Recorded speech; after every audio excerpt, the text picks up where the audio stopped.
You just go to your bank, you give the order to the bank, and the order is then executed by the bank on our exchange. Or the other way is you open your online discount broker and you just type in the respective order data, and this is then transferred to the exchange. That is actually what is the ETF about. It's about the simplicity. Yeah? In ETF, you order just like you order any other equity.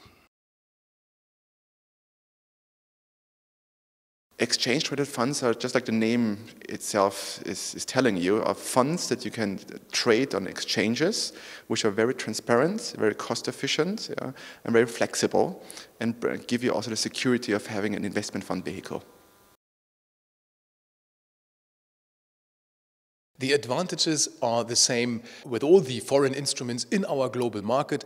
As a general rule, ordering on the domestic exchange is much cheaper than going abroad with your order.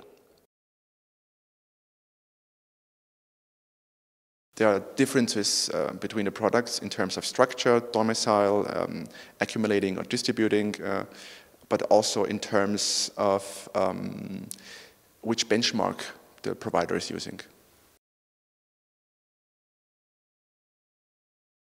If you're looking at the total costs of an ETF, you have to look into the management fees, which are lower than many other products, and start with 7 basis points upwards.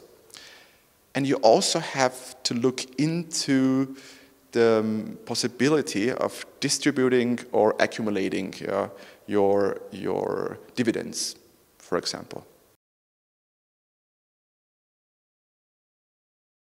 Concerning the trading of new instruments on our exchange, we clearly oriented towards two things. The first thing is the actual need of the investors. So what is it that investors actually want to see on our exchange? And the second thing is what are international trends that we deem to be appropriate for bringing them to the Austrian market. And we have a very structured plan for the future, and I'm really looking forward to 2018.